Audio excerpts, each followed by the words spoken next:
Now let me give you a little simple formula for goal setting. Okay? We take 2.5 hours on the weekend for the whole 10-year plan. We don't have time for that tonight. But let me get you started with a little simple formula Mr. Schoaf gave me.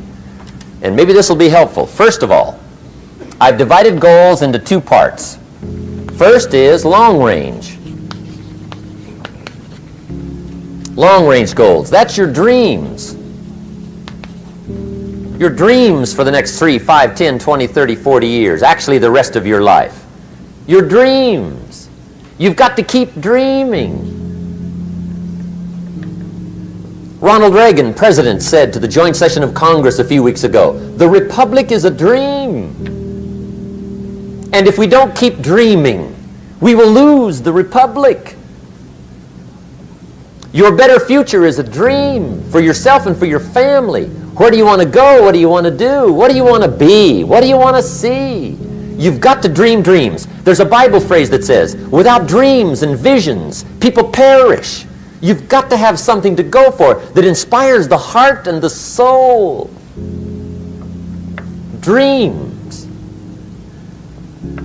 From the children of Sanchez, it says, take the crumbs from starving soldiers, they won't die. Take the bread from hungry children, they won't cry. But without dreams, we all will die. You've got to dream. Don't lose your dreams for yourself, for your future, for your family. The dreams of love and enterprise and travel and doing things, becoming something unique on your journey here. Don't lose your dreams. Do some dreaming. That's long-range goals. You've got to have those. So that's number 1. Here's the second part of goals, short-range. Short-range goals. That's your goals for tomorrow, this week, this month, this year, the immediate future. We call these confidence builders. Because if you set up something short-range, go for it, get it, latch onto it, work hard, accomplish it. That starts building your strong feelings to go for your dreams. Now, I've divided goals into 3 categories. Here they are. Number 1 is economic. That's your goals for money, income, business, profits, production. Economics. Make sure you've got your economics well planned. Economics plays a major role in everybody's life. Economics is major, which means it ought to be meticulously well planned for tomorrow, this week, this month, this year, long range. What if you asked somebody tomorrow if you could see their meticulously well planned list of economic goals? What would they probably say? They say, you some kind of a nut? You must be weird. Hey, I found out what success is. Success is doing what the failures won't do. Make sure you've got your economics well planned. It'll put you in the top 5%. One of the key little subjects we talk about on the weekend is the 7 fundamentals for wealth and happiness. And that's one of them, well-planned economics. It's a fundamental if you want to do well. Join the top 5%. Anybody in this room can join the top 5%, if you will. Okay. Now here's the second category of goals, things. Make a list of the things you want. And on my list of things, now I put everything. Little things as well as major things. Doesn't matter how small it is, it goes on my list. I used to just put major things, cars, homes. I don't do that anymore. I now load my list with everything. Everything. And the reason is, part of the fun of having a list is checking it off. That's it. Boy, at the end of the day, if you can go, got it, got it, got it, got it, got it, got it, whatever it is, right? You get into the habit. So load up your list, the things you want. Now, when you check off something major,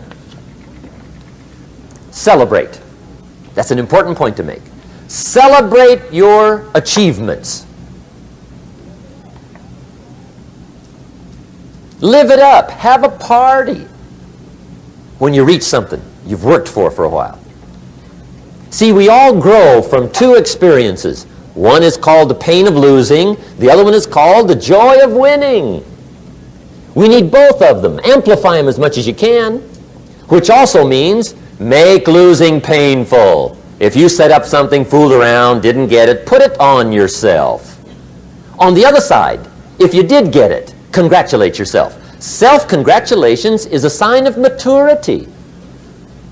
Seeking congratulations is a sign of immaturity. But hey, winning and losing, see, that's what it's all about. That's the name of the game. Now, some people lead such mediocre lives, at the end of the day, they don't know whether they're winning or losing. They got no clue. Guy's just going through the day with his fingers crossed. There's a better way. Okay, here's the third category of goals, personal development. Put those goals together. Personal development goals. That's your goals to be stronger, more decisive, be a speaker, be a leader, learn a language, all kinds of skills. Okay? The whole weekend seminar was designed to improve all your skills so that you walk away more skillful. And that's what you want, the personal development skills. That's what attracts, that's what brings good things to your life, the person you become more skillful. Now, this is quite a package to work on. Economics, things, personal development. For tomorrow, this week, this month, this year, long range. Okay? That'll get you started. Now, here's the simple formula for setting goals. It goes like this. A, work on your goals. That's step one. Work on them. And I put the word work there deliberately. Setting goals is plain hard work. I don't want to kid you. We haven't come here tonight to kid each other. It's work. I know it's work. That's why a lot of people just let it slide. It's work. Many people work hard on their job, but they don't work hard on their future. They just let that slide. And the work involved is making plans. I know most people don't. I understand that. But don't let that be you. Guy says, well, yeah, you work where I work, but the time you struggle home, it's late. You got to eat a bite of supper, watch a little TV, get to bed. You can't sit up half the night. Plan, plan, plan. And the guy's behind. Good worker, hard worker, sincere. But you got to be better than sincere, working hard.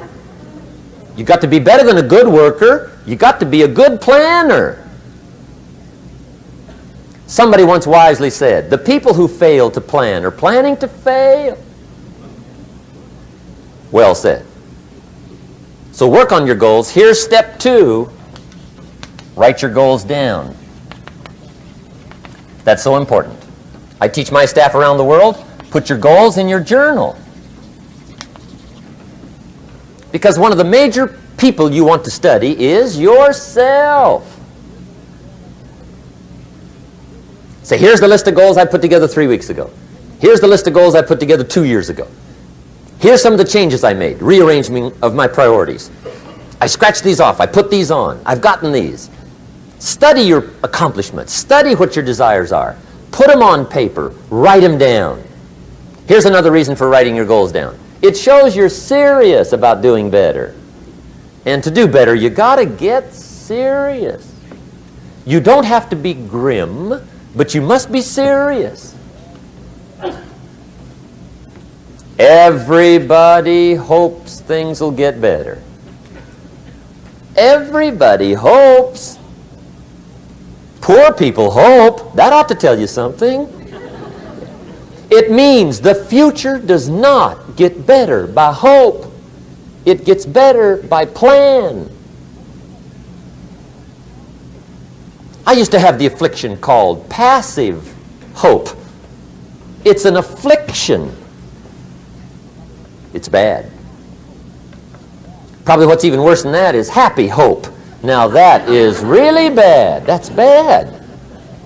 Happy hope. The guy's 50 and he's broke and he's still smiling. See, that's not good.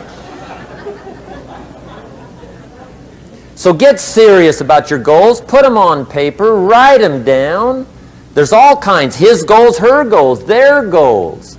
Business goals, financial independence goals, family goals. I mean, there's so many things to work on this that if you don't get busy and work on it, sure enough, the time will pass. And sure enough, 5 years from now, you'll wind up where you don't want to be, wearing what you don't want to wear, driving what you don't want to drive, being what you don't want to be. Now's the time to fix it.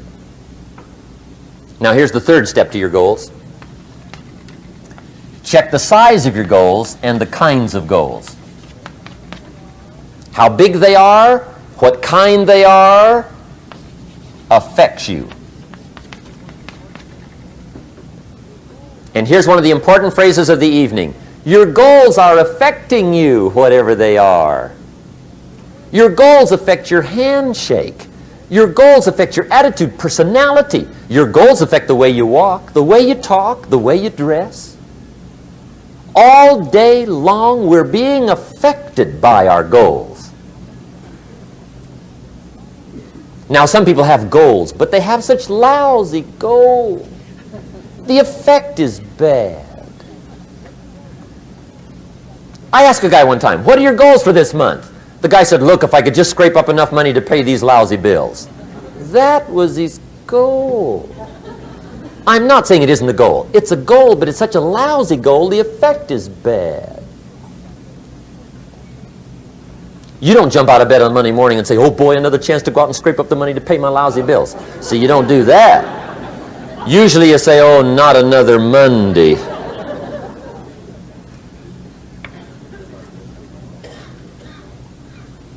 And some people have so given up on life, they have joined the thank God it's Friday club.